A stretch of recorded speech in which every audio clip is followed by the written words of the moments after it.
What is up, everyone? I am live. You got Brandon from Painting Marketing Pros here with Mr. Jason Paris. This is the first Q&A that we are doing in the Painting Marketing Mastermind podcast forum group on Facebook. So we are taking a deep dive into his series, A Painter's Dream. It was a 4-episode series. Hopefully you've had an opportunity to watch some and or all of it. It's been released through PCA Overdrive, as well as our site and on our Facebook group. Here's your opportunity to ask Jason questions directly. Be nice to him.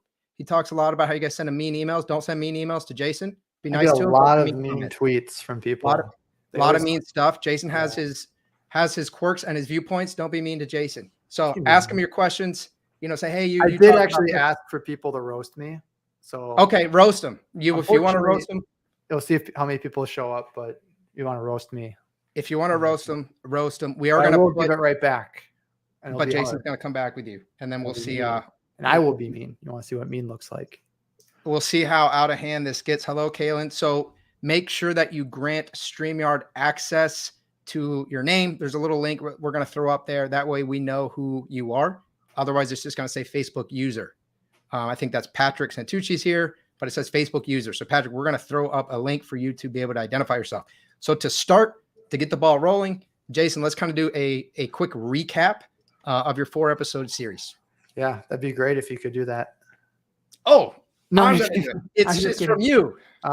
Yes. So we talked about a lot of different things. No, we did 4 things. The first one was trends, if I remember correct. Like it was macroeconomic trends. We were talking specifically, like there's a lot of hubbubaloo about recession time and business cycles and all that stuff. But there's also macroeconomic trends. There's also, don't forget about the macroeconomic trends. Okay. You gotta remember those.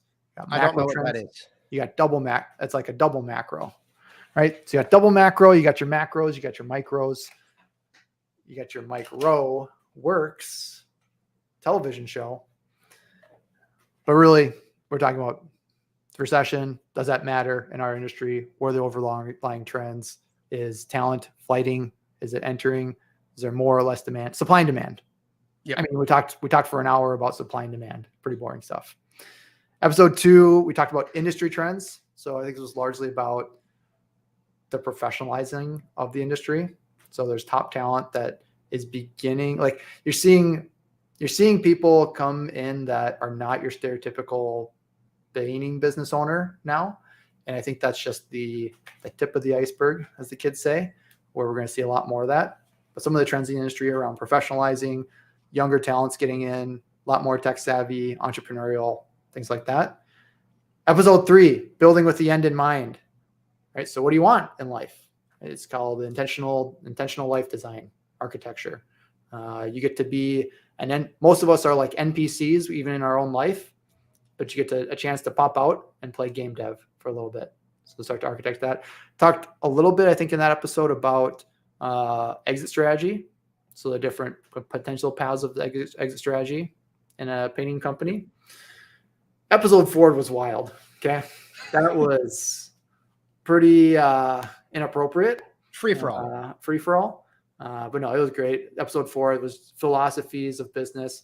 I don't really remember what happened. I blacked out for most of it, but it was A+ if you want to go on it and watch. I think your like videos that you put out have pretty good summaries on these too.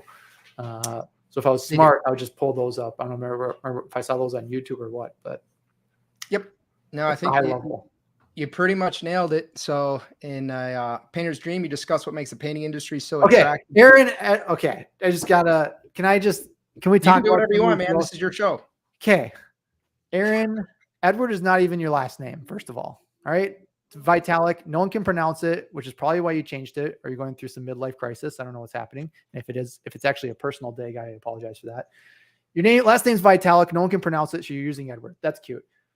Second of all, nobody runs the whole ultra marathon. It's not called walking. It's called power hiking. All right. It's called power hiking. No one's walking. You're power hiking. All right. So just chill. Actually, don't chill. Thank you for the roast. I accept it. Is this how you do a roast? How am I supposed to react to these? I know how you roast people, but I don't know how to receive a roast. Haha, that's funny. Your name is, no one can pronounce it, and it's weird. The first roast, the first arrow has been slung. Jason is a wannabe ultra runner. Really, he walks half the time. It's power hiking, guys. It's not. 50 I don't know miles how to walking. see the rest of these comments. They go by so fast and I don't know how to see them. But that's fine. So, yep, 50 miles walking, 50 miles running for Jason. So he's not a very good ultra runner, but yeah, I mean, yeah, I walk a lot. I mean, I'll just say on the last race, there were 8 people that were faster than me. So they must have been running a lot, really fast. Right? Yeah.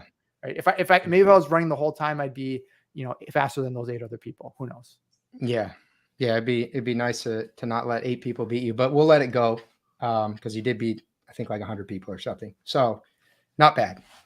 Gosh, I'm getting real defensive on these. I don't know if it's pretty early on to get this heated, but we'll keep rolling with it. It's okay. Thank you, Sharif. I will stay hard.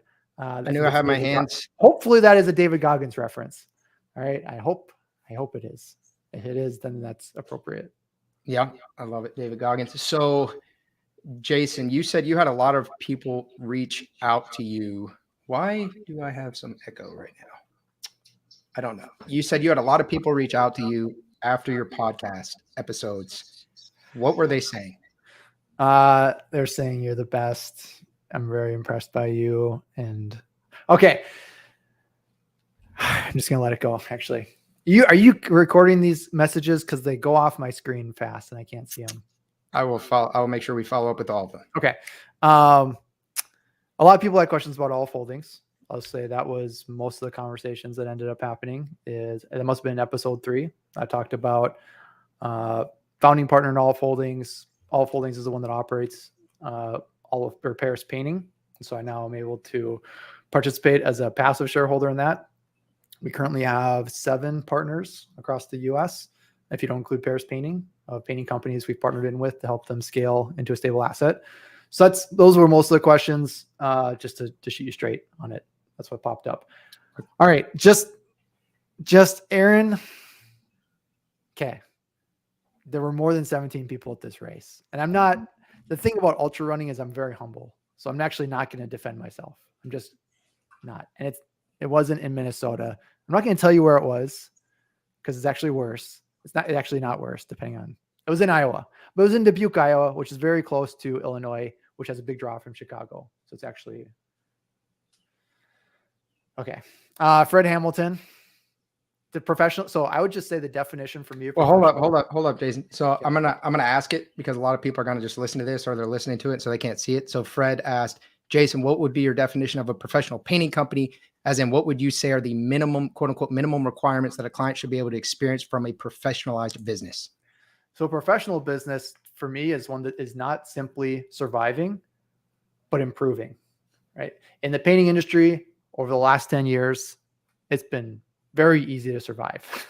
If you are not doing well in painting, I don't know what you're doing in your life, because this has been like the biggest gift of soft pillows in economics that we will ever experience.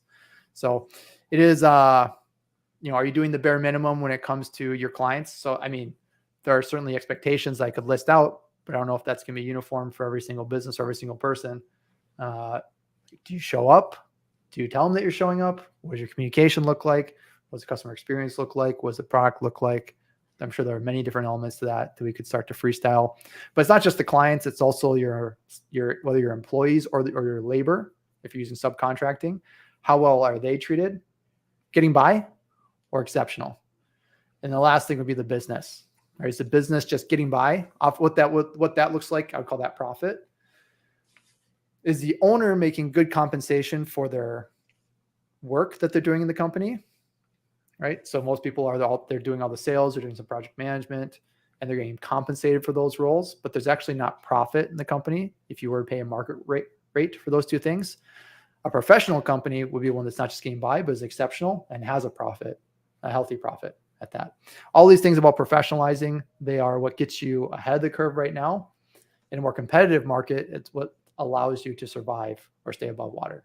Right? The unprofessional companies are the ones that will go under, rightfully so. The professional ones are the ones that will continue to grow, or maybe even just survive, depending on what their state of professionalism is and how hard of the downturn it is there. Yeah, I love it. So you're basically, you break it up into three different avenues that you're looking at. Number one is how you actually treat your customers. For most of the people listening, homeowners, it could be commercial property owners. How are you treating them? How are you communicating with them? They're not mind readers. You guys go out and do this stuff every day. You go out and conduct estimates every day, go out and paint houses, but they don't actually know the process. So are you telling them, hey, we're going to show up to your house at this time. This is about how long it's going to take. This is our process. This is what you can expect from us. And then when you come back, you say, hey, this is how long it's going to take us to do your interior repaint. This is what touch-ups, what our process is for touch-ups. If there are any issues, here's how we handle them. Here's our satisfaction guarantee, our workmanship warranty, whatever you offer, communicate, convey that trust to them so they know they're taken care of. And that's what most people think of when they think of a professional business. But then you're taking it farther. You're taking it, okay, how do you treat your labor? Whether it's independent contractors, whether it's W-2, that's a big piece of the business, your homeowners or your end customer, your labor. And then something way beyond what most people are thinking about is actually the business, the equity in the business. If you're paying yourself, people think, oh, I made $100,000. I made $200,000. I'm making good money. Well, what are all the jobs you're doing? If you're doing sales, you're going out, answer the phone, you're doing estimating, you're doing project management. If you actually hire people for all that stuff, maybe you're not making anything. Maybe you're making negative. So treating the business as a business, not as a job that you just work really hard to hustle and make money. Yep. Yeah. For the client side, if I were just to riff off of it, there's communication, there's level of care, and there's the product. Right? Communicating, like you said, Brandon, they're not mind readers. And think about your own experience, whether it's going to a restaurant or getting your car fixed or getting a service on your own home, right? You want to see a level of care. You want to see good communication. You want to see a good product, right? And the labor, I would just say the labor is like one of the genesises of why this industry has so many challenges, right? One of the big origin stories in our industry is I worked for a guy and it was pretty bad. So I started my own company, right? Yeah.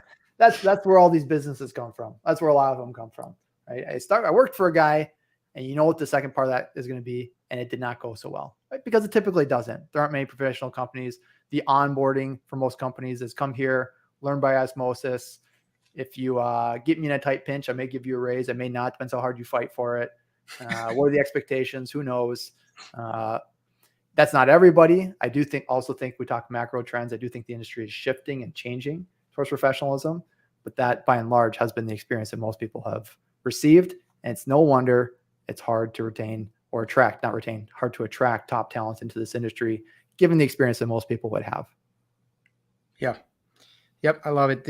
I've seen job postings for, hey, don't show up drunk, do this, don't do that, make sure you do this, have to have that. Yeah. There's absolutely no mention of, hey, this is your opportunity at the company. This is what you can expect. If you're, we like to promote from within, move up to middle management.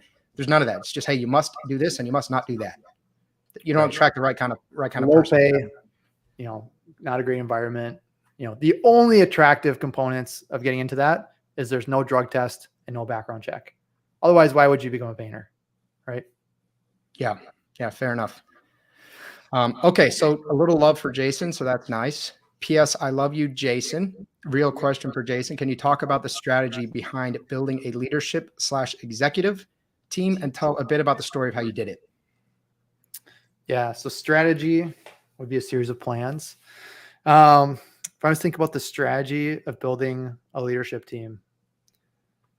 So you don't want to lose your identity. We'll start with that basis. You want to understand your core values, hire that, and make sure you don't lose it. So that's going to be core to who you bring on. You want to get people that are smarter than you, better than you, and hyper specialized in their roles. So when you're a founder, you're typically good at everything. You have to be to get something off the ground. Otherwise, it'll immediately sink. But you're typically not going to be hyper specialized on the managerial level at anything. You're an entrepreneur. You like creativity. You like chaos. You like the lack of rules, lack of structure, and the motivation that comes from the potential to fail disastrously. Right? All those things are kind of the opposite of what you're hiring for. How you do it is there's no magic bullet. Otherwise, people would be building successful businesses left and right, and they're actually pretty rare. Something that helps is having a strong network of individuals. And so, like people flock together. And when you're the entrepreneur of the group, you create the opportunities that other people can come in and perform within that and generate value. It also, let me think about how I want to say this. It also helps if you can give people upside, right? That's probably the easiest way. If you can give people upside. So a lot of people are not going to be very excited about joining a painting company on the executive team level unless there's a real strong vision to cast. So I'd say that's the number one element of recruiting and strategizing with the leadership team is, what is the vision? What is the likelihood of that vision? How do you cast that vision? How you use that as an attraction? Make sure you don't lose your core values and your identity along the way. Know that you're not hiring more of yourselves. You're hiring managers and executives, not entrepreneurial creative founders. Yeah, that I think that's how I'd answer that question, at least right off the top of my head. Following up on that, would you, because you're talking about hiring, would you primarily be looking outside the company for this, or would you look internally? So we start internally and then we'll go outside. So I'd say it's pretty rare, especially early on, that you're going to have executive team caliber people with you in the field. It happens. And so it's not, but it's more of a unique event. It's great if you can promote within, because then you can retain the culture and the identity a lot easier. There's kind of a math equation of how many of your roles for the next year, and this is tough to do in a high growth company, right? How many of your roles in the next year do you have, you call it like a risk of culture, because they're coming from the outside, they haven't been internally vetted, but then you need to balance that. And it's a nice edge of how many roles on the executive or managerial team are now at a risk because they don't have the proven performance track record of that role. Right? So someone internally is getting promoted. They're now getting promoted to something they haven't done. So there's a risk that you want to put in your chart on that. But if you promote somebody from the outside that has done that role before, they have a proven track record, you're now taking a risk on your culture. So that's something you want to monitor back and forth. It's hard to do in a high growth company. Sometimes you get lucky or you don't. And those can be big impacts for like a 1 to 2 to 3 year sprint. But by and large, yeah, look inside first if you can. At least be aware, there's not a magic number, but be aware of the percentage of risk on your org chart for people who have not performed in that role before, and weigh that with your risk profile as an investor, as the owner. Are you, in general, when you're hiring, are you quick to hire, quick to fire, slow to hire, quick to fire? What's your approach? I don't hire that many people anymore. So I don't know what the answer is. Probably slow to hire, quick to fire. I think that's what you want to hear. I think that's the textbook answer, I think. I'll give the textbook answer there. Yeah. Yeah. Okay. I mean, everything that we've seen in the company, firing quickly is the way to go. Yep. Yeah. As soon as you realize they're toxic or not going to be a good fit there, it's usually. Yeah. It's like, we're all pretty pain avoidant individuals. I am, for sure. I like to avoid pain. That's why you run 100 miles. Yep. But it's more painful in the long run to not deal with that. Yep. So Kaylin, thank you for coming and participating. She said, if you had to start all over again, what would be the top 3 things you would hit first? I'd remember all of the lessons I learned first, because that's a big part of starting something, is you're going to learn a lot of lessons along the way. So, but the number one thing would be, reaching out and having a network of individuals. That's so easy to do nowadays. Back in my day, when I started, I tried being the happy-go-lucky guy that was nice to everybody at Sherwin, and a lot of weird dudes out there. And they'd be like, "What? I don't want to talk to you. I don't. What is cooperation? I'd rather have a limited mindset." And so it took me a while to find the PCA. It took a while for the internet chat groups to start popping up. I think I've had a pretty big impact in my local area on forming cooperation groups that are willing to communicate. But Gomp, get gomped, gathering in Minnesota painters. But I would say number one thing would be finding a group of people you can interact with that are also painting business owners, ideally in your geographical area, if not outside of that. From there, you're going to learn a lot of different things. And I mean, I don't know what I would do different. I mean, there's certainly many things I would do differently, but so much of what I did were lessons I learned that helped me along the way. Yeah. Awesome. So Dave Pine, thanks for joining us, man. He said, in the mini series, you mentioned platforms that help painters start and scale these days. What would you use or recommend if you were just starting? Probably Google spreadsheets, because it's super malleable, super adaptable. You're not going to be locked into a thing. You don't have hopefully not a huge growth curve. If that's a huge growth curve for you, then it's going to be even tougher to adopt software. At some point, you want to switch order software, and that's a whole deep dive we get into of, what is it like to have completely open worlds of data and information, and then you transfer to more of a gate lock and step, environment that's with software. But I would start, the power of spreadsheets is very underutilized and underappreciated.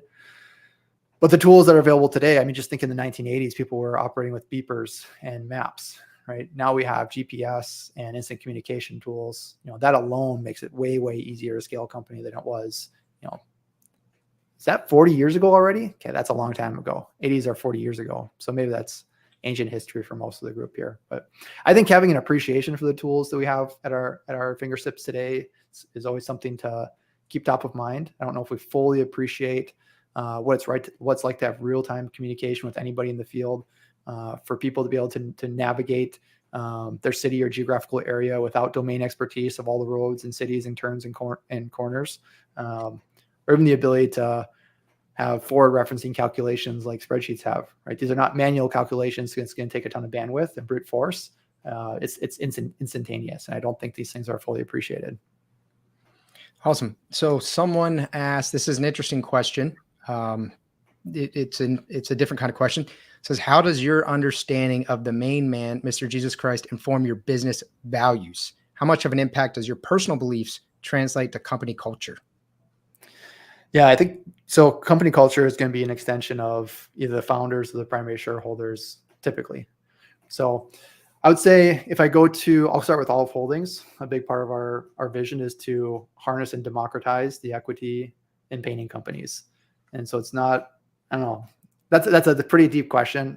And I would say in general, we like to teach people how to fish. And we believe that if we do that with others, that's going to have a pretty big impact. I'd say practically, we do. You don't even want to talk about it because then it loses its meaning. But we donate quite a bit of money to local nonprofits in our area.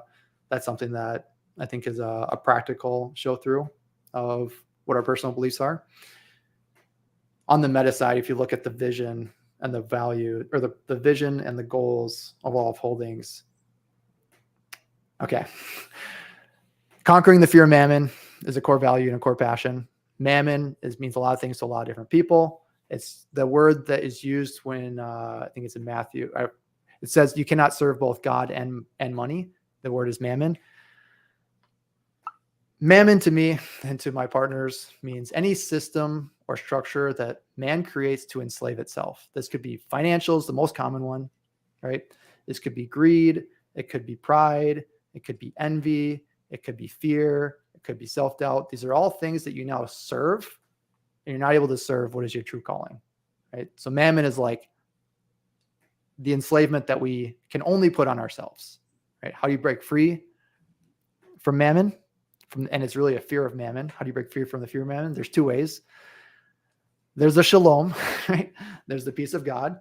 There's also this practical application of having your assets outweigh your liabilities in life, right? And so that's like a pretty long answer, but hopefully it gets us a little bit there of if we can help people build assets in their lives, is conquer the fear of mammon. I think that's a way that our beliefs in our faith has come to fruition in our businesses. Awesome. So yeah, the one of the takeaways. So sometimes I have a hard time following you, Jason. You're pretty advanced in your verbiage. Sometimes we'll say. What I kind of took away from that was largely lead by example, better people's lives, give them the ability to have assets that outweigh their liabilities, and through doing such, you have a certain belief system about helping people and improving the world. You living that belief system. Improving, donating nonprofits, things of that nature, bettering your employees, bettering the homeowners. That's kind of how you integrate these personal beliefs that would maybe be kind of difficult to maybe directly implement into a business. Yep. I don't know, man. That's what I heard, but you can correct me if I'm off on this one. No, it's good. Okay. Okay. We'll go to the next one. All right. That sounds good, man. Will there be another Paint by Numbers event this year? Yes. So we're going to start. I think we've got some collateral that's being put out at Expo. It is going to be, you can mark your calendars now. I don't know, June. So right now it's slotted for June 21st and 22nd. 21st, 22nd of June. June 21st and 22nd. But yeah, Paint by Numbers, that's something we did in 2019. I think it was December 2019 for the first time. Obviously, we didn't do it in 2020 and 2021 because of restrictions and governments and hotels. But in 2022, we brought it back for the first time. Huge success. And we're going to do it again in 2023. It's basically looking at Paris Painting, Olive Holdings. How do we operate this company in a way that's scaled to stability and passive ownership, and do that in an open book style? So completely open up our books, shared templates. We have key speakers from different parts of the company. So Mark, he runs 8 figures worth of production. Micah, same thing for sales. And Alex talks about boring stuff like trends and P&Ls and stuff like that. And yeah, it's a great time. I'd highly recommend it. Come to the Twin Cities in middle to late June. Paint by numbers. Love it. Is there a place that people, is there a web page or anything? People no know? Website, anything. Nope, doesn't exist. No, I'm sure it will. So we do this in conjunction with the PCA. I'm sure once it's announced at Expo, it'll be on their website. I'd reference the PCA website for the event. Awesome. Okay. And yeah, we'll get a link up to that in our group as well when that web page is live. Yeah. Someone threw a little shade at Wallogy. I don't know if that was actual shade or a dig, because I don't know who said it. It says Facebook user, but I don't know if you want to talk about Wallogy. They said, why is Wallogy such crap software? Who designed it? So I don't know if you want to respond to that. It's hard to build software that, can run an 8-figure painting company, right? Because there aren't that many of them, right? So it's a novel challenge, right? It's pretty easy to design software for, a lot of painting companies that don't make any money and don't have stability in their businesses. But no, it's that's been a passion project of mine, is building out the software that we operate Paris Painting off of. It's also software that our partners operate out of. I'm not sure if they're being serious or not, but it is a work in progress.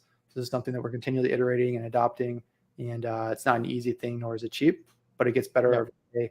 It's the best thing that I've found on the market for how we want to run the companies. If there was an easier solution, I would have bought it. I'm a capitalist, not an egotist. And yeah, I'm not sure if there's shade or not, but if it's real shade, I would just say, check in every month. It adopts pretty quickly. But if they were joking around, I'd say, yeah, it's a thing that I've enjoyed being a part of.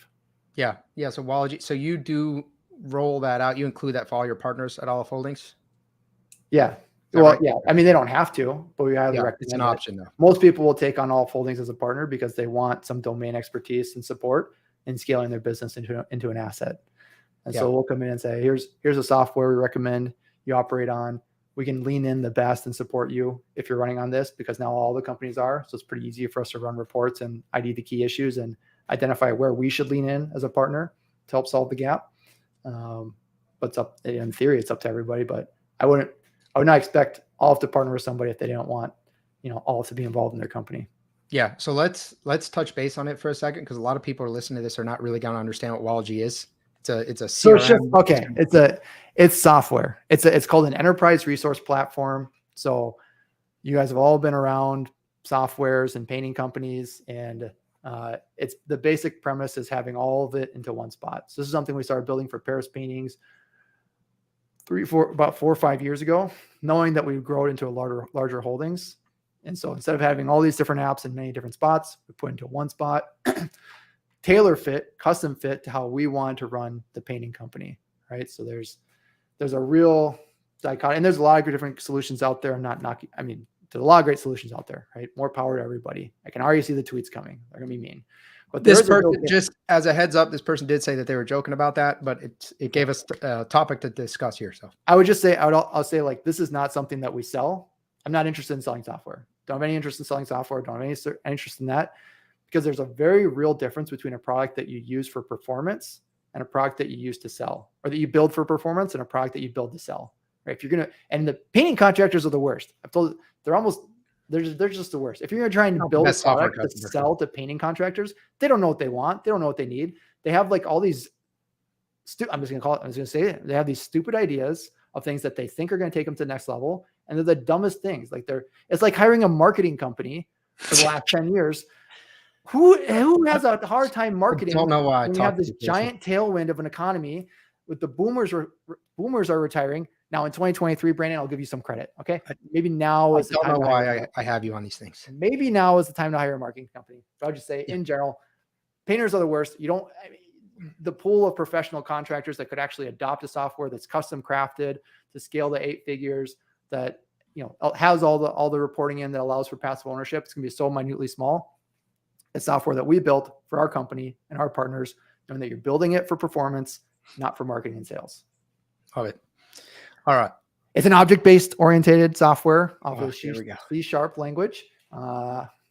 It's called Wallogy because I used to have this giant metal wall in my office, and I would take subway tiles, put maintenance on the back, and write the project name and have different key bits of information on there. And I would drag it around on the wall, but then I would have to re-enter that information into a spreadsheet, and they didn't talk to each other. This is like the main feature of the software when we first came up with it, was you'd have this giant scheduling wall of visualization, but then it would back end communicate all the metadata and it would update in real time. Now it's much more robust than that. Obviously, it's where we do all of our bidding. We pay all the subcontractors through there, all the financial reporting, real-time communication. It's all in one spot. But Wallogy, because we used to operate the company off of like a giant wall. I love it. So Fred Hamilton Emery has a very specific question for you regarding an Olive Holdings partnership. He says, what are the non-negotiable changes that an Olive partner needs to make to their company upon entering into a partnership agreement, i.e., software implementation, taking an owner's salary, can't take on additional partners / debt, etc. Mm-hmm. And well, let's actually hit that. And then he's got a second part. Let's hit that. That's a lot. All right. So I'll just say fundamentally, Olive Holdings is not going to partner with a company that they don't believe is a good investment. Right. So if we don't believe we can come in and add value, then we're gambling. We're buying something that is likely going to go down, because most founders are going to burn out over a period of time. Just call a spade a spade. Trying to think of like real non-negotiables, because in theory you could dig in your heels on one thing, but if you're doing everything else, we'd say, yeah, I still think that if Olive invests in this company, we come alongside as partners, that the performance of this asset could improve and over a period of time become more stable. So it's hard for me to call out anything specific with that. This gets into the nuance of how we've decided to do these things. So we set up a legal entity. It ends up being manager managed with the founder listed as the manager, or the legacy owner, right? So that the person we partner with ends up being the manager of the company. So they have all the cart control. They can do anything they want, right? There are a few limitations, like you can't take on $1 million of debt in our name, right? You can't do that. You need us to sign off on it. It's good to think about it too, if you were ever to become a passive owner in this asset that we now are jointly building together.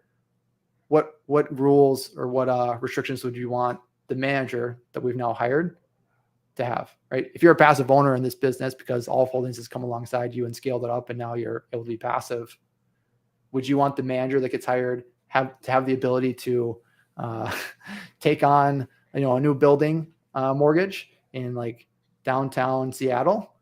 You'd be like, frick no, Seattle's a gong show, right? Do not buy real estate in Seattle. That's a terrible thing. You just put me on the hook for something really bad. So those, I don't know if that answers the question completely, but yeah, a little bit about that. Yeah, I think it mostly answers it. There are certain restrictions in place probably to prevent just incredible liability. That doesn't make any sense. But overall, you guys are pretty amenable to the way that we've set it up. Is we like the founder, the legacy owner, to maintain operational control. So it's not a board run LLC. It's a manager managed LLC with the founder listed as the manager. So they can choose to ignore everything that we want to do to an extent, with the exception of taking on a ton of debt in our names or things like that.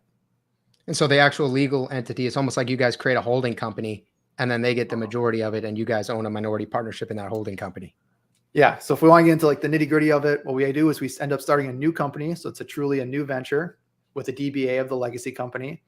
And that founder contributes their company's goodwill, assets, brand, the momentum of the business for majority ownership. And then we will come in as a minority owner, sometimes bringing cash, sometimes not, depending on the performance of the asset. And we will come in as an operating supporting partner, right? And the idea is, to the extent that there are gaps. So what we're not doing is consulting, right? That is like I mean, I don't know if we should get into this now because I'll get into it for a long time, but we're not coming in and telling you what to do because the internet has proven that Americans are still very out of shape and they have access to all the information. The reality on these companies is you can hire a consultant, you can hire a coach, and those are great things. And we work with coaches who are phenomenal. I know coaches are phenomenal, but it's really the integration of those plans, those concepts, those strategies that determines whether a company gets built or not. There's a difference between planning and building.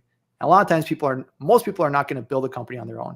Very, very, very, very few companies get built to stable, passive asset class with one person. Right? It's usually a village of people that it ends up taking. It's nice if that village has some heavy domain expertise, as well as having done it before. That's the concept of All Holdings.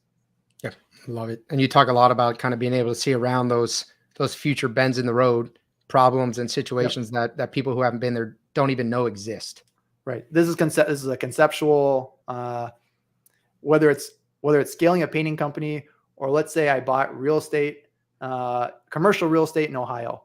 I would want to partner with someone who's done a lot of commercial real estate before, right? Because I don't know what I'm getting into. I think I know. Actually, I don't. I have no idea.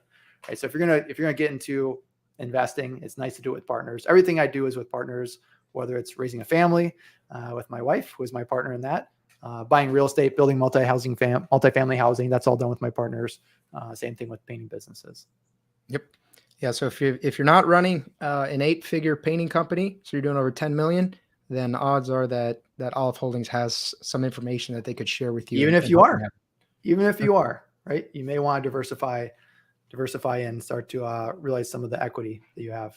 Yep. Fair enough. So the second follow-up to that from Fred was, is there a typical percentage revenue growth target you're looking for your partners to achieve during the first few years? It's very variable depending on what they're up to. So I like 100% growth. So like I said, we have 7 partners outside of Paris Painting right now.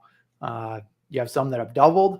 You have some that have had like low double-digit percentage growth, right? And a lot of it, I think, is dependent on how entrenched they are in their current systems. Right? Because there's like these 2 ideologies. There's a lifestyle business, which so people have heard me talk about this. There's a lifestyle business, which is phenomenal. I love people who have lifestyle businesses. Charlie Munger, he was like a lifestyle business as a lawyer, a nice lawyer degree. Those are great because you can really, really squeeze out the cash in the business, and it'll operate as long as someone is there as a high performer to make it churn. There's another philosophy or path of life where it's not about squeezing every dollar of profit out of this entity. It's ensuring that there's stable, passive cash flow for the years and decades to come, right? And those are 2 different ideologies, 2 different philosophies. Neither one is right or wrong, but one is an investor, another owns a job, who can now use that job to become an investor in other asset classes. Yep. So Chase had a question, and actually Brandon Whiteshire's there. I think they're going to connect offline, but he said, what would you consider a good win to lose ratio for competitive bid, i.e. government commercial projects where low number wins? I don't know if this is something you have dealt with. I have no idea. Okay. I'll tell you in general, so here's a philosophy of residential. I have no idea about commercial. I don't know that world. I think it depends on how good you are at bribing or bullying or blackmail. I think those are the 3 ways you all good stuff. Those would be like the 3 we talked about strategies. The triple B. Triple B. Bullying. Better Business Bureau. Bribing, bullying. I'll just say in residential, which is what I know, residential, if you show up, when you say you're going to show up, you could put the estimate in a pile of poop on their front door, and you'll probably book a third of the jobs, right?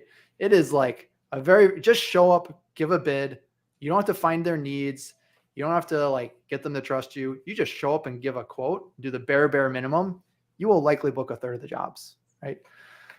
There's a third of the jobs if you did everything perfect, crisp, pre-call, sent them all, you classified everything, you sent them everything beforehand, found every need, handled every objection, polished presentation, great follow-up, strong close. There's a third of them they'll never buy from you. They're either not getting their house painted for real, or you're just not a value fit for what they're looking for. It's that middle third that the skill of the sales presentation is going to determine. Right? Now you need to make sure you have accurate estimating There's two components here. There's estimating and sales. Those are two very different things. Estimating is finding accurate scope of work and assigning the proper resources to it. The sales skill is pulling out needs, validating, presentation, close, all those elements, right? And I would say you're really fighting for that middle third, and maybe perfect would be 66% if you do the math, right? 33 plus 33. But yeah, that's kind of my philosophy on residential. It wasn't the question, but you can't break it up into thirds. Third you never get, third you always get. Fight for that middle third. If you want to get into government work, you got to bully, you got to bribe, you got to blackmail. Love it. Yeah, the 66% close rate. Don't audit me. That's what you said. It's recorded. It's live. These are Jason Paris's words. That's what you have to do. Let me just delete that part real quick. So another anonymous Facebook user. I like this question. What is Olive Holdings' current BHAG, big, hairy, audacious goal, and why? BHAG would be 100 million top line. And that is why? Nice. I don't know, that sounds like fun.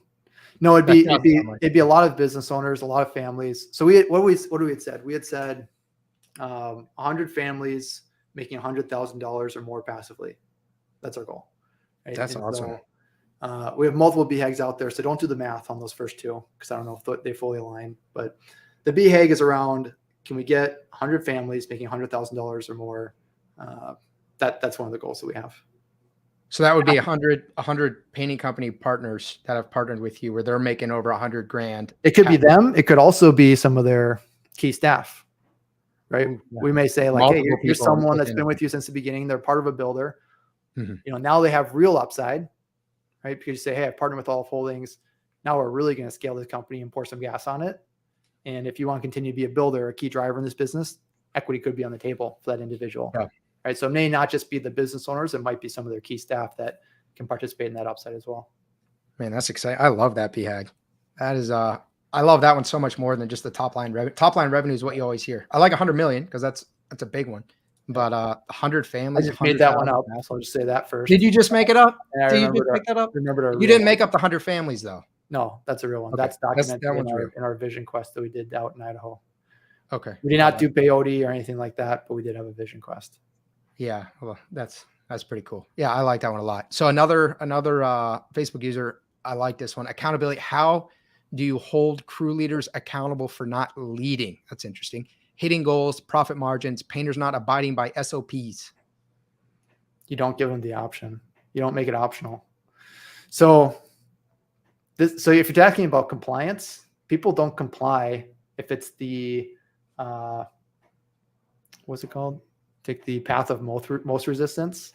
People like the path of least resistance.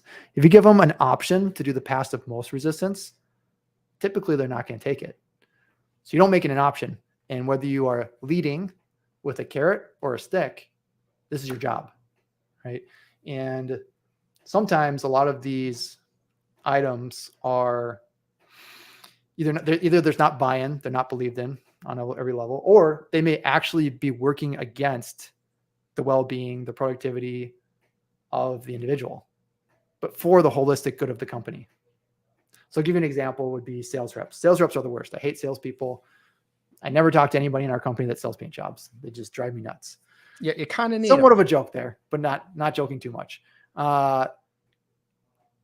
We ask a lot from our salespeople as far as compliance and data and collections, and it's a lot for them to do because they're not good at many things in life outside of selling paint jobs. That's a subtle dig, but a lot of the admin things are not their skills. And it actually get these hate tweets and stuff. I see why this good happens. Thing we can edit this on the back end. A lot of these things are not beneficial to them selling revenue that day, right? But they are beneficial to the project managers, to the coordinators, to the executives that have to manage the trends of the business. And so we're actually asking them to do things that are counterproductive to their individual goals, but benefit the company holistically. And how you set up the proper carrots and proper sticks to drive that behavior is what I would call appropriate architecture of a painting company. Interesting. So maybe like incentivized compensation. So profit margins, things like that. Compensation. It could be what are they called?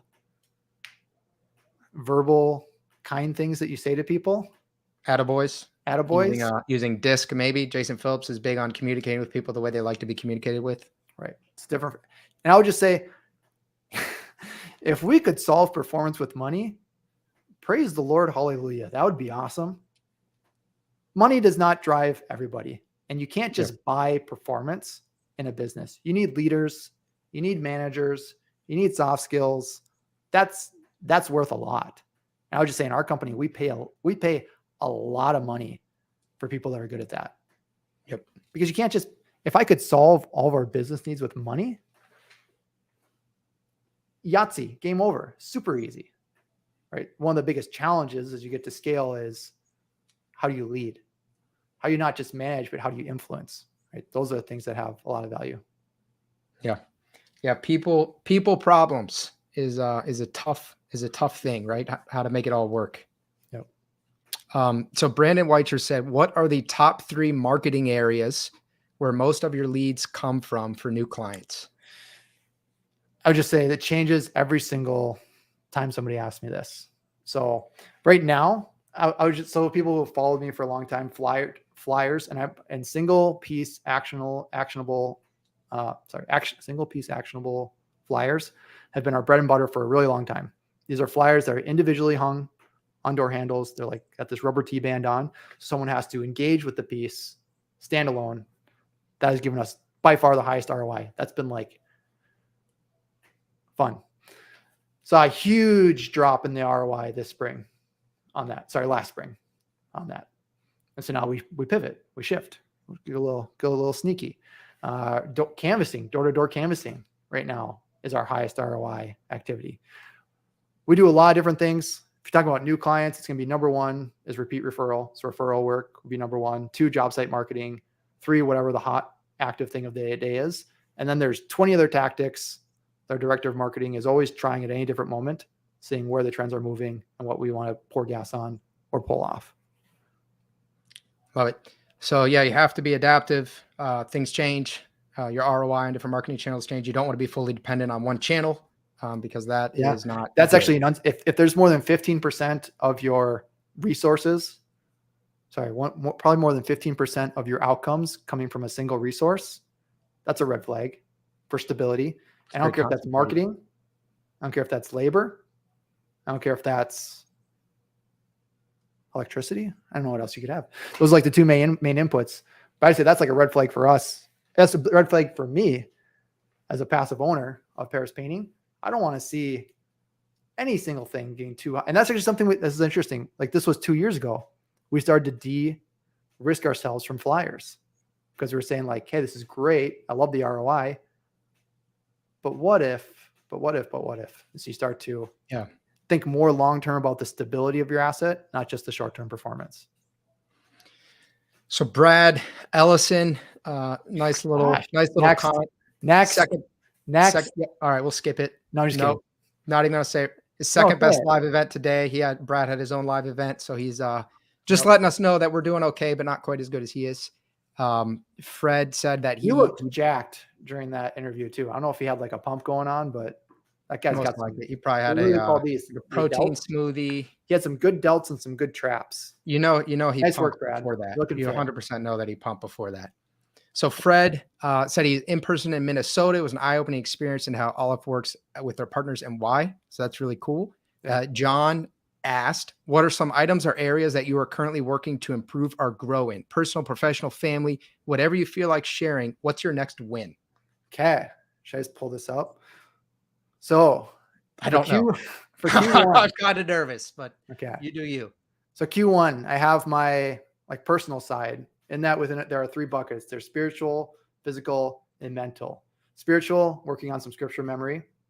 Physical, it's a lot of maintaining. So I'm maintaining a lot of my rocks. So I have a workout plan, smoothies, healthy snacks, sauna, cold tub, Theragun, foam roll, stability work, stretch work, no caffeine or alcohol. And I'm trying what's called a plant slant diet this quarter.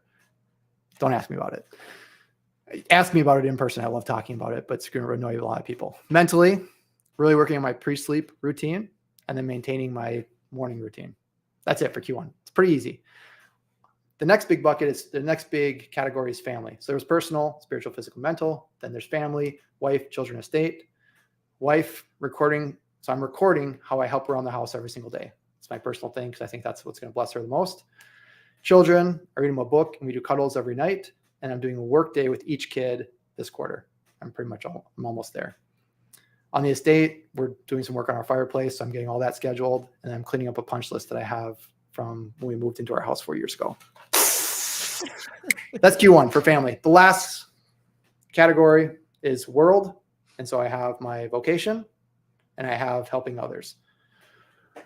Vocation, largely around the apartments. So I have some systems I'm setting in there. I don't want to bore people too much. Helping others. I'd like to have a clean handoff to Mr. Slavic for chair of the board with the PCA. Nice. And I'm starting a content something. So I've been doing like these weird, confusing video clips once a week. Those are things that I'm progressing on in my personal, family, and world for Q1. Passion for the personal is realizing human potential. Passion for the family is founding family legacy. Passion for the world is conquering the fear of mammon. That's awesome.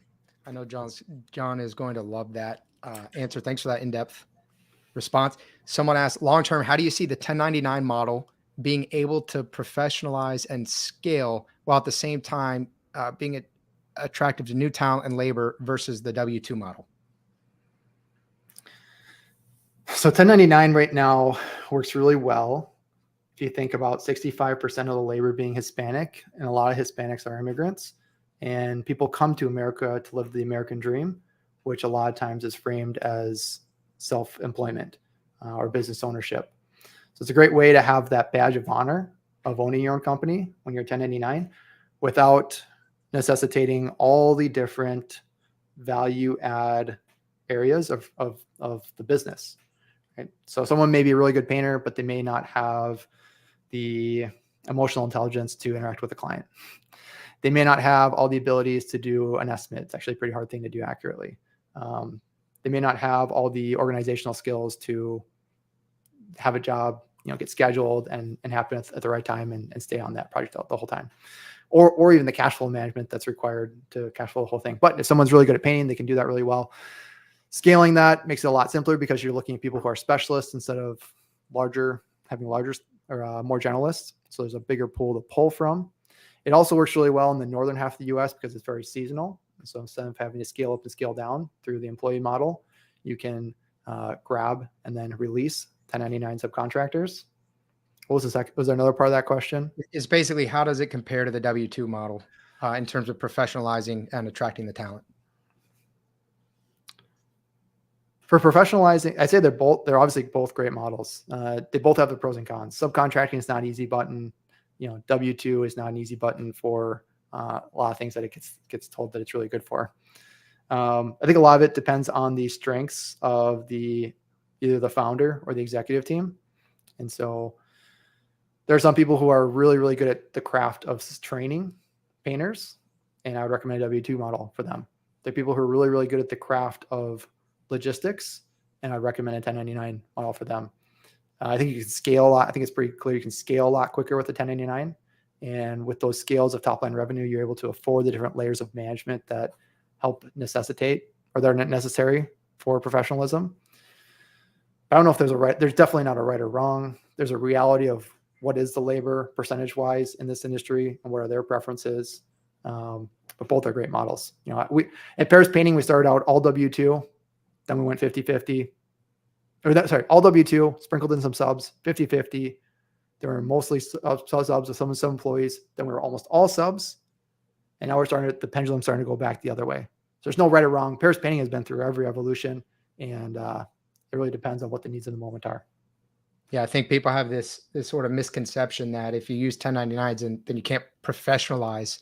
But ultimately, if you're using 1099 crews, you treat them like employees. You develop that kind of relationship. You can still I think that was an issue maybe 5 years ago. If you said you use subcontractors, it's kind of almost a dirty word.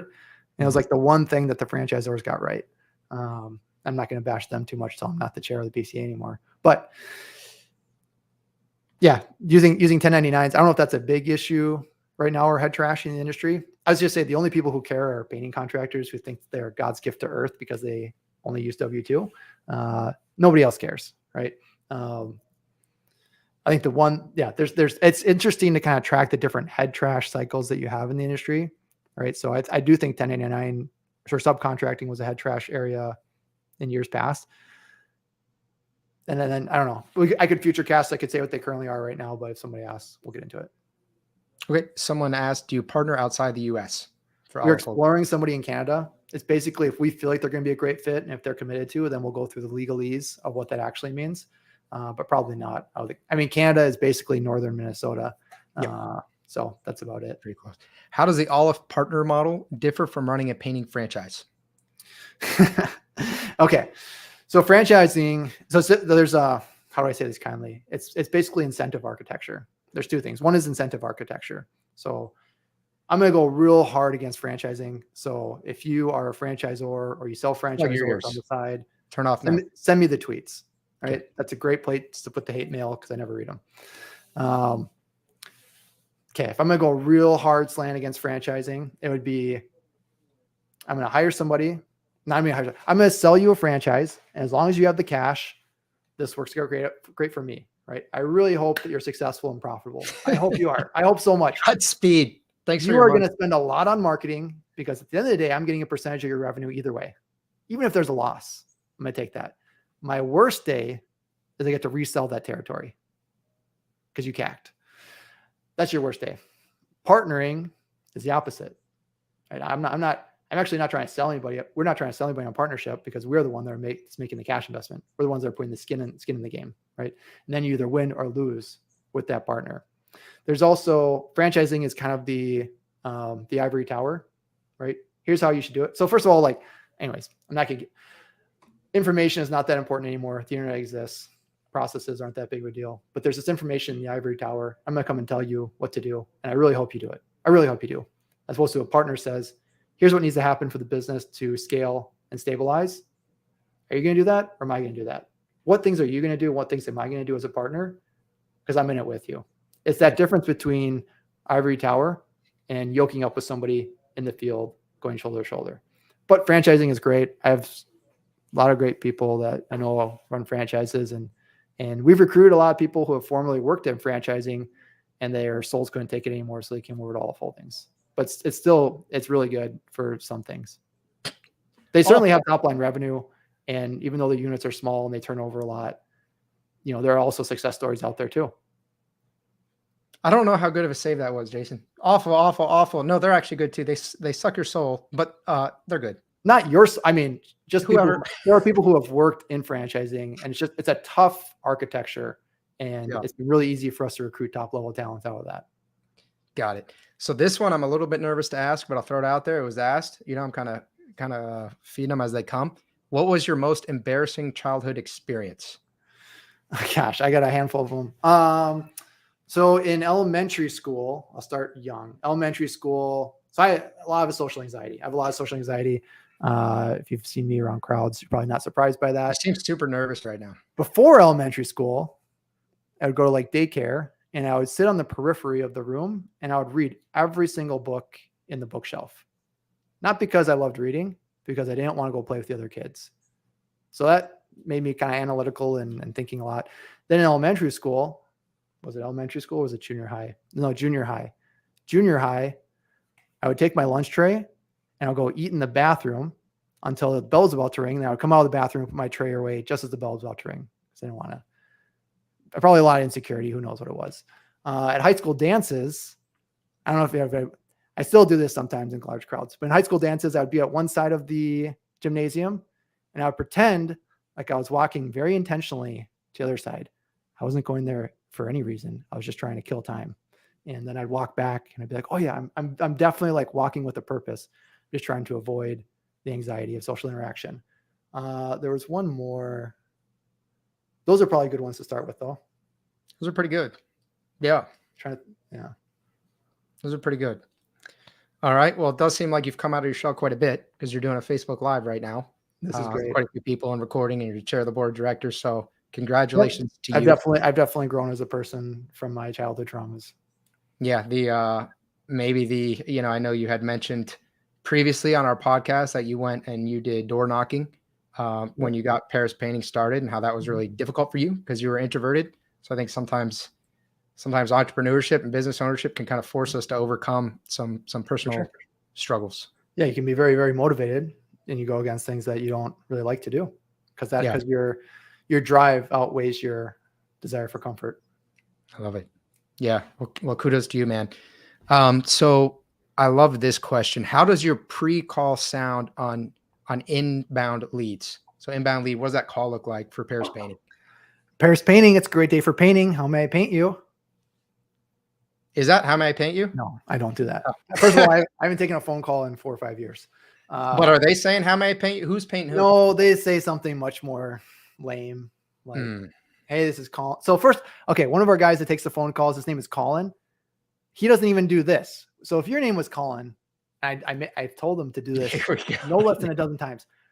This is Colin. Thanks for calling. How may I direct your call? Gold. Why doesn't he do it? It's gold. Why doesn't he do it? I don't know why.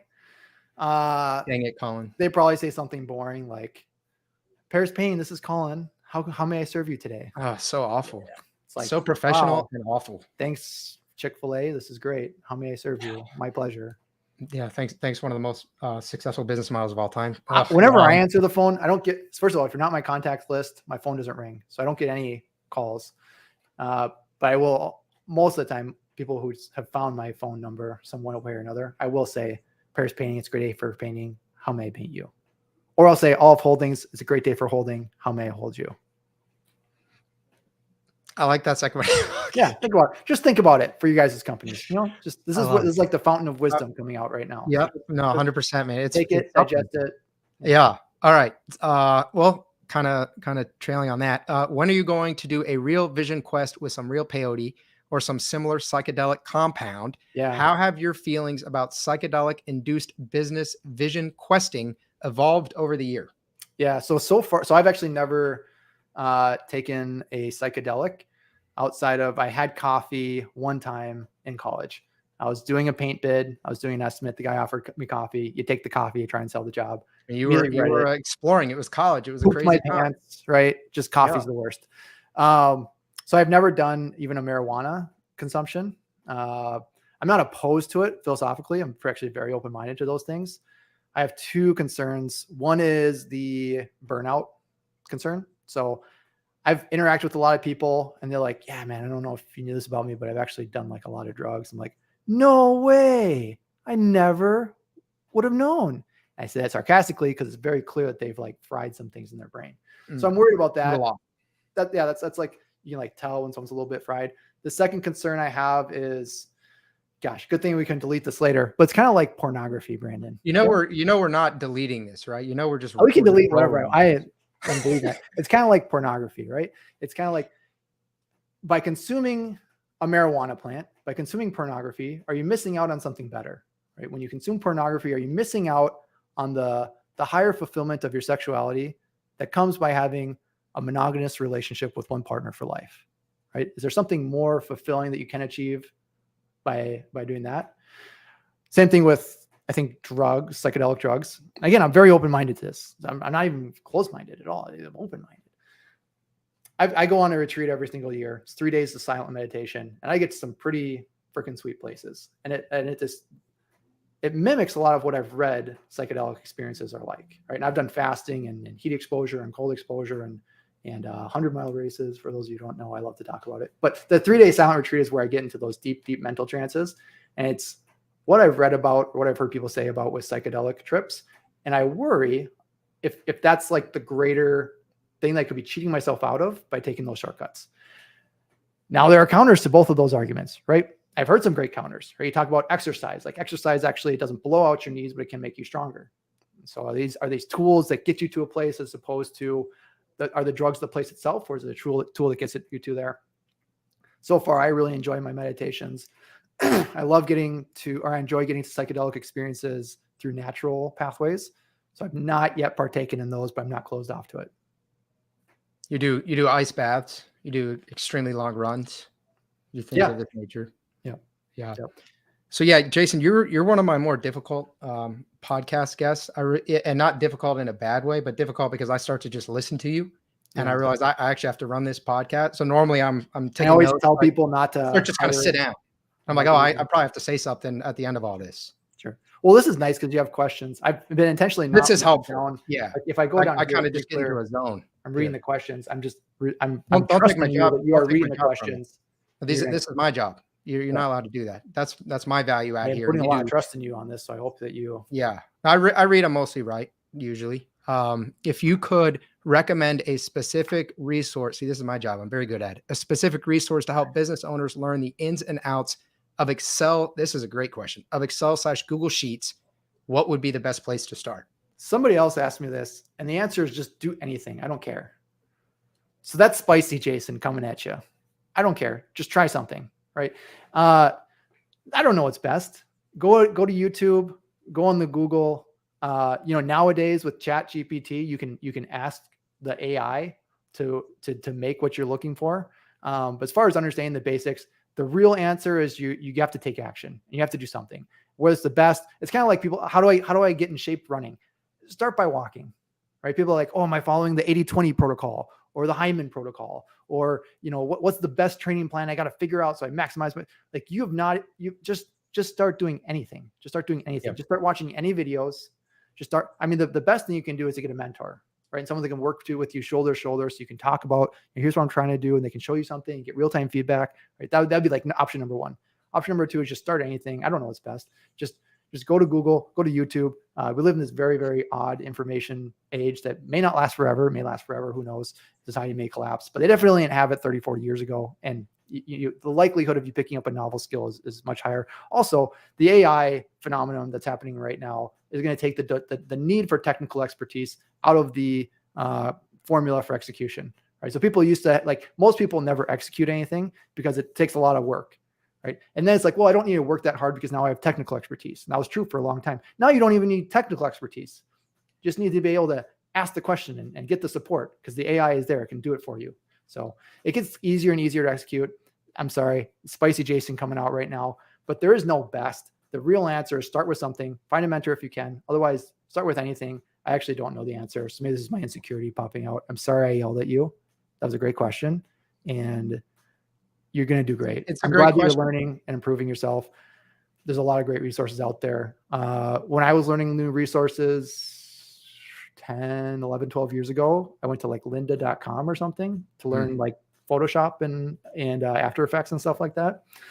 I don't know if that website still exists or not, but there's a lot of options out there. So yeah, you can just Google this stuff, like how to learn Google Sheets, how to learn Excel. Or ask ChatGPT. Right. And if ChatGPT is down, actually, I have it saved on my phone. There's the sandbox version. So a lot of people are complaining oh, ChatGPT, it's always, let's see right now. If I go onto it. At capacity. It's at capacity. Okay. It's asking me to log in. But if I saved it on my phone for the nerds out there. So let me go to my AI group tab. It's called beta.openai.com. That's more the sandbox. Hasn't fully permeated the zeitgeist yet, so it's pretty available. I think they do have an $18 cap on there for free GPU resources that you take on, but that's going to last most people 3-4 months. So beta.openai.com. So yeah, you can utilize chat. Yep. You can. I got a little spicy there. I've really calmed down. I just say, great question. So if you can find a mentor, start with that. Otherwise, take the first step on anything and you'll find your path. The fastest success starts with the first step. Yep. That was a good answer. I came around to a better answer on that.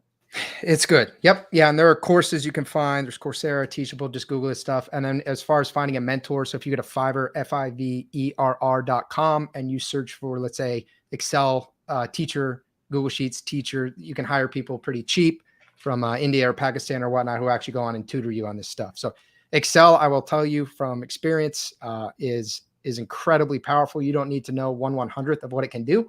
But if you learn the basic functionality, it will change your life. If right now you're kind of doing manual spreadsheets and things like that. Okay. Brad said, this story makes me so sad. I think he may have been referring to your childhood story. I wish I knew Jason before he was my father. So you're Bradley's father. So I could have been his big brother. He'd have looked out for you. Well, I appreciate that. He would have looked out for you. Someone else asked, what is your average job size in terms of square foot or dollar amount? I don't know. Don't know. 6 or 7,000, I think. Okay, six or 7,000. Square footage. I don't know. Don't ask Someone me else those said, so questions. if you don't use your pre-call as a way to screen clients, so kind of pre-qualifying them, then how do you screen clients? Okay. So one way you do it is through your marketing and your branding, right? That will speak to, someone that is either a fit or not a fit. If So you're getting not, the right person through the door, yeah, just from your marketing in general. yep. Okay. And then maybe you have some type of a hurdle to set up an estimate. So whether it's filling out their name, just something that shows, describe the project would be a good one. Shows that they're somewhat serious. Assignment-based selling almost. They have to do something to get Yep, that tell us a estimate. little bit about your project. It's nice the more information you can get, because then you can tailor, the Sure. pre-send to that. Like, hey, I have a stucco project, and they have to check like what kind of substrate they have. Now you send them a video on the value of painting That's stucco. way more customized. Yep. But I would recommend doing a pre-call. I don't know if I gave that impression that we don't do it. Our estimators are the worst. I don't like talking to them because they don't follow. They work for you, right? They work at your company. The business would not exist without them. I am aware of that. Okay. Yeah. They're probably the ones that send you the hate mail. They are the best. I love our estimators. Yeah. Without them, we would have no company. We would have no problems to solve if the revenue wasn't in the door. That's true. Okay, so you guys do a pre-qual of some kind, and one recommendation you have would be assigning some sort of task, even if that is just, hey, describe your project for us. Because if people aren't serious, if they're a tire kicker, they're a total waste of time, they're not even going to do that. If they do it, not only have they invested a little bit of effort into it, it's not kind of a sunk cost on their end. You also have something to custom tailor, so to speak, that sales process for. So now you're selling more on value than price for them. Yeah. I'm trying to figure out. Okay, I wrote down my traumas one time, so I'm trying to see if there's any more. Are we back to the childhood traumas? Okay, here's another embarrassing thing for Brad. So this would be senior high. They had these time in between classes. My heart rate is just skyrocketing right now. This is good. This is like it's like a therapy. Releasing my trauma right now. Yeah. In between the classes, they would have these periods, and you'd have these 5-8 minutes to walk between classes. Go to your locker, get your backpack. A lot of times I had to go from like here to here on the map, and it would take me like 2 minutes. So I was like, great, I have 6 minutes to socialize.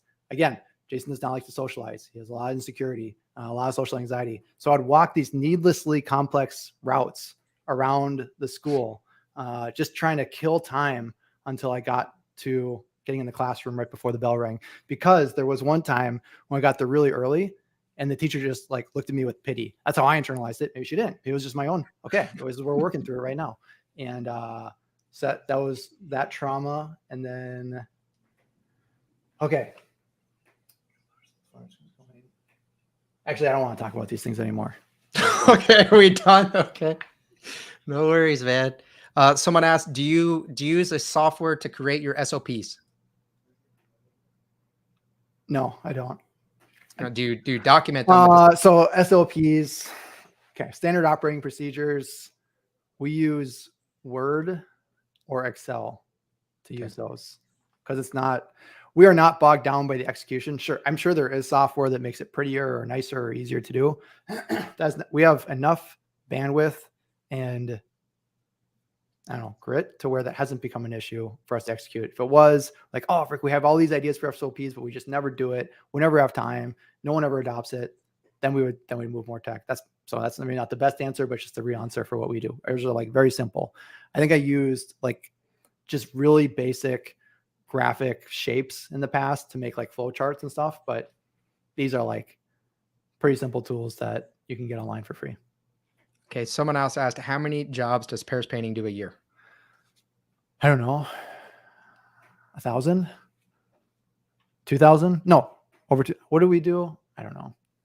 I used to know this like off the top of my head. I don't know why I'm blanking on it right now. Let me just pull up Wology real quick. What did I say on our previous podcast? What is the answer? I do not know. Production report 2022. Apply filter. 2,765. 2,765. So we have a follow-up question to that. You can decide how granular you want to get here. Someone asked, what was your gross revenue, gross profit, and net profit for 2022? Gross revenue was just shy of 10. We did not hit 10. Closer to 9. So disappointed in you, Jason. I know. I've been over here saying you're an 8-figure. You just said you're 8-figure. Okay, first of all, you were the one that said that first. I did not tell you. You said it. I might have said somebody said it. You said it first. Well, you needed to correct me. I could have corrected you. That's fair. It's your social awkwardness. We had the strongest gross margin we've ever had before. That's pretty Our awesome. net margin was not what we wanted to be.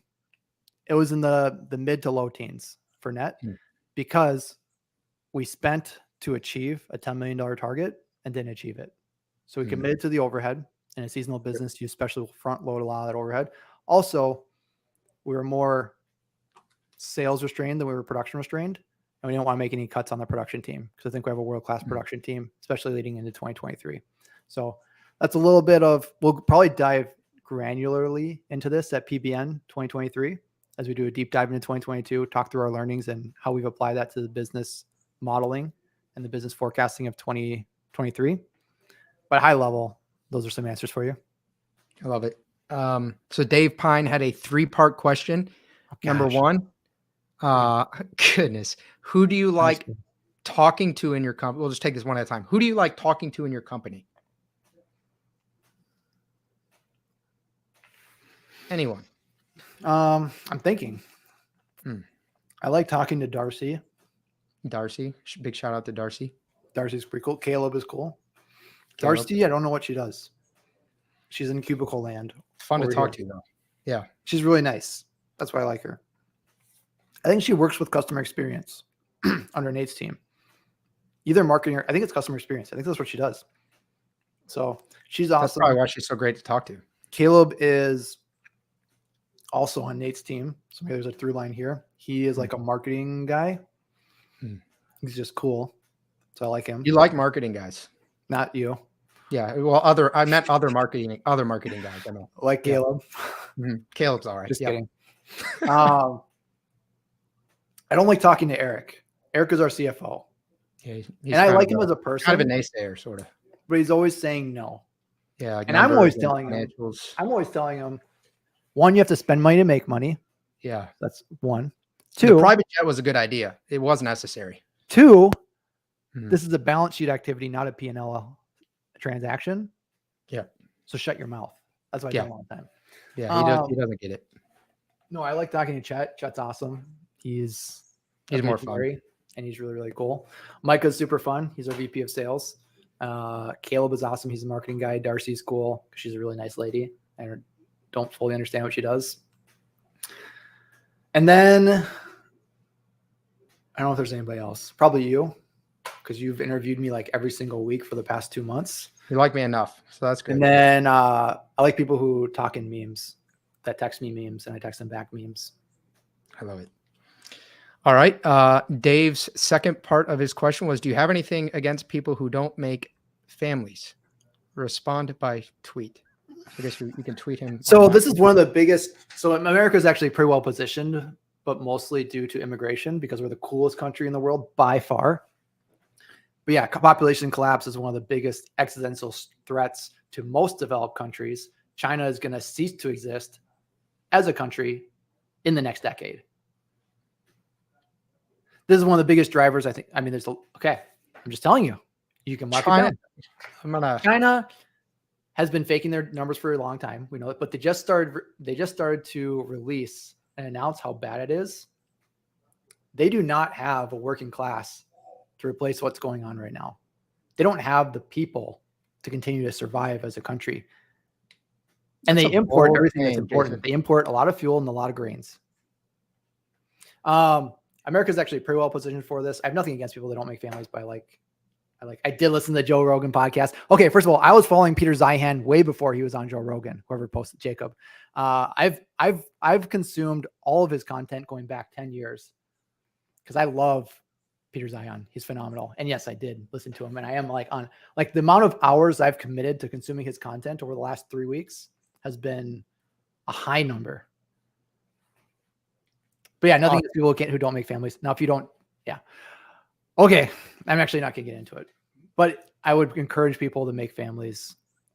I would encourage people to be fruitful and multiply. Thus says the Lord. Love it. And then number 3, who do you think would win in an arm wrestling contest, you or Nick Slavic? Me, because I like to cheat. Nick's a pretty honest guy, but I'm definitely a cheater. Yeah, got it. Okay. I'm a win at all costs kind of a guy. At all costs. Yeah. It doesn't matter who you hurt in the process. If you break his arm, well, it's actually a philosophy. It's called Wert rational versus, I think it's Zeit rational. And these are like at the core of most superhero movies, right? You have the antagonist who has this goal for how society should operate and is willing to achieve it by any means possible. And you have the protagonist, which is typically saying, I'm open to achieving that same results, but I'm more focused on living to a core set of values, right? And this is like the conflict of our society a lot of times. I am the antagonist. I am saying, let's achieve the results at all costs. The ends justify the means would be another way of saying it. And then I'm also very values orientated. I'm a really good guy, so don't get that wrong. All right. As long as it fits. Yeah. No, got a couple more, win at all costs and a very good guy. This is like your franchise answer, horrible will suck your soul, but they're really great. So we have a real question for you, Jason, a real one. How do you hire production managers and what does your interview process look like? I don't hire anybody in the company. I haven't for many years. How does Paris Painting hire production managers? So for a long time, so just like most roles in the company, it started out through networking and then networking the people that were great. Now it's like whatever. It's like professional tactics. So we have a full-time HR recruiter in the office that works for, he works for Olive. So he provides services for Paris Painting and the other painting partnership companies, but he will recruit from, I don't know, LinkedIn, Indeed, normal places, right? And he recruits professionals. So it's like a really boring answer that is like, yeah, he has a ton of bandwidth. He's very, very talented. He puts in the hard work. When we're first starting out, you recruit the network and then you network that good individual. So you find a good PM, then you network that good PM. And that'll get you so far, but it's not stability. And then once you start to really scale, you can afford the infrastructure that allows for that stability. You go a little bit more diversified and consistent. Yeah. So you have literally just a job role carved out for that to get that accomplished. Yep. Someone else asked, how many painters and project managers does Paris Painting have? So most of our painters are subcontractors. So at our peak season, there's over 100 people in the field. Project managers, I believe there's 5 or 6, maybe 7. I'm not sure. Maybe there's 6. Is there a way that, so someone asked, could I if you came to paint by numbers, that's paint by numbers in June. You can get a full deep dive of how the company operates. Nice. Someone asked, it's clever because painting by numbers is like a thing that kids do. You got color, and it's actually not that, it's actually a good metaphor because running a successful painting company is not that complex. You just have to stay within the lines, but it helps when you know what numbers go where and where the lines are. Right? You follow me there? No. Okay. Sort of. That's fine. Kind of. Okay. Someone asked, could I ask your HR guy some questions regarding hiring your PM? Is there a way that people could maybe reach out to you? So his name is Brian. His name is Brian. I call him BJ. Brian Johnson. BJ will be at PCA Expo. Oh, you'll recognize him. He's like a fun, burly guy with a mustache, and he hugs people way too hard. So he's not allowed to hug me anymore. I don't like being hugged. I don't like being hugged. I forgot about this on our last call. No, I forgot about that with the social anxiety, how now you really try to embrace everyone hugging you at PCA Expo. Yep. I'm pretty now I'm like really strong against don't touch me. Yeah. But Brian loves touching people. He loves touching. Okay. Brian is a hugger. We're not editing it, man. We're just rolling with it. Just delete that part. Yeah. Brian, corner mid expo. He's a fountain of knowledge. He worked at one of the largest recruitment companies in the US, and he was on the path to becoming the director level. So he is top quality talent that's bought in to the vision of what we're doing at Olive in the trades. And he's a great resource to tap. Awesome. So talk to him at Expo. So Fred had just a nice comment. Hey, thank you both for this awesome follow-up to an amazing podcast mini-series. Thank you, Fred. Jason, it was great to see so much valuable insight on your perspectives of the industry and the economy. And I really appreciate your transparency and vulnerability. Hats off for everything you've done to help improve our industry. Brandon, a great interviewer as well. Thank you. I'm a good question reader. Looking forward to much more great content. And Jason, keep up the video content creation. Looking forward to that as well. So we have like 4 minutes. Yeah. You want to hit what you're going to cover, some about Chat GPT, what you're going to talk about at Expo. You want to just have fun for a couple minutes here? Yeah, we could talk about whatever. I will just say with that content, so those who have been following me, I started posting videos on YouTube, and I have no idea what I'm doing, but I'm having a lot of fun. And I think it's like I've gotten like 2 YouTube comments. One was like, I don't understand what's happening. What is this? And the other said like, is this it? Like, is this it? Question mark. Is this a full interview? Question mark. The answer is yes to both of those. I do know what I'm doing. I'm trying to promote. I'm trying to give amplification to professional stories in the industry, because most people don't have role models, so don't really know what way to flow. If you become a painting business owner, you think, oh, now I should become an alcoholic. I should probably get depressed and divorced. Like, no, you can actually become really professional and successful if you have those people to look up to that are doing that. So I think that's why I'm doing it, but I'm also just having fun. I'm going to do that for this year. At PCA Expo, I would go, first of all. I'm going to be giving a co-presentation on artificial intelligence, machine learning, chat GPT, Hard to say it, man. Alpha Wolf, all those fun things. So I'm going to be co-doing this with Mrs. Morgan Knox out of Nevada, I think. And yeah, so I'm going to be doing that. I'm also hosting a panel, a moderation panel on artificial intelligence as well. So in the last 2 months, this has really become a major thing. So this is similar to spreadsheets being introduced to the masses. A lot of painting companies are not going to use AI because a lot of painting companies don't use calculators or spreadsheets, right? There are no professional painting companies that are thriving that are not using calculators or spreadsheets. That is going to be the new standard with AI. If you want to be competitive on a professional scaled business, you're going to be using AI as a tool. You can still want to be on the front of this wave. You can still survive, and this may be our industry for a while. You can still survive never using Excel.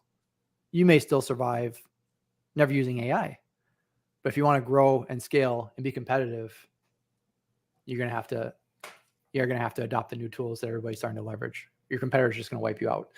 So yeah, come to Expo. It's going to be a blast.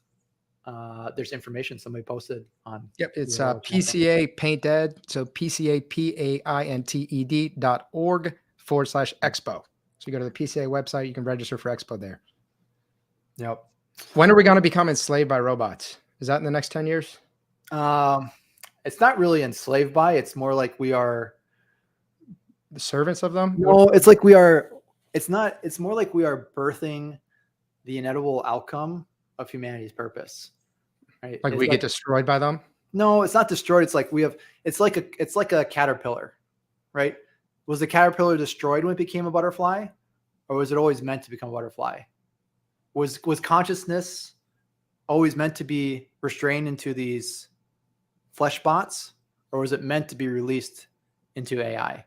Right? And was our entire purpose as a civilization of humans to this moment to be birthing this consciousness of AI? We're the flesh bots. Are the flesh bots going to continue to exist just for the simpleton that I am? Like, will the flesh bots continue, or is our consciousness just going to exist in the AI realm? Are we all going to die from the AI, Jason, is what I'm asking. We will all die eventually. Yeah. Humankind. We're all going to die. I'll just lay that out right now. That's true. Yeah. If you don't die because of it'd be weird. Hunger, I mean, most people die. I mean, what is death? Okay, first of all, what is death? Typically, it's we have 1 minute, Jason. Blood flow stops to your brain ceases to function. It's like a pretty fundamental description. But eventually the sun will expand. Eventually the universe as a whole will experience heat death. So eventually it'll cease to exist.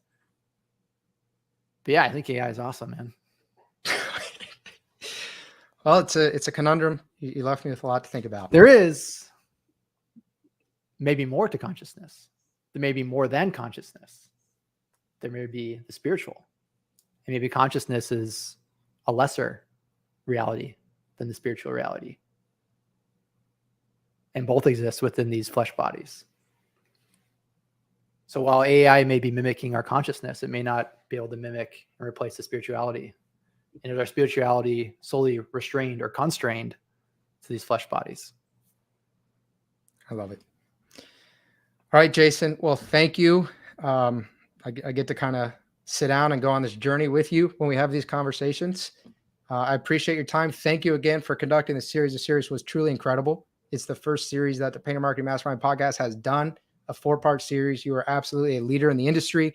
I think you have a fundamental outlook that a lot of people are missing on the opportunity in the painting industry. And so I think it was very enlightening, and it should be very encouraging to people. If you're not there, if you're Google Sheets or, this stuff's kind of complicated, and don't feel disheartened, feel excited for the opportunity that's here. That's really not here in a lot of other industries. Painting's kind of behind the times, almost like a back to the future. You get to look at plumbing, you get to look at roofing, you get to look at all these other industries, and you almost get to cheat. You get to go back and kind of cheat because we're probably about 10 years behind. So it's a very exciting industry, and I appreciate everything you're doing for it, Jason, and all the valuable knowledge you shared. Thanks, man. Appreciate it. Yep. And we are going to cut it. We're going to cut it now, and we're going to not edit it at all. Thank you, everyone, for attending. Really appreciate it. We are going to post this recording in the Painting Marketing Mastermind podcast forum group on Facebook, and it will also be released via PCA Overdrive. Yeah, so I don't think this should probably go on Overdrive. It was a little uncut. So we'll see. May or may not. It may not go on Overdrive, but at least will be in the podcast group. It's fine. You know what? I'm at the end of my chair term. Keep it real, man. A little looser, a little Keep it real. crazier. All right. Thank you, Jason.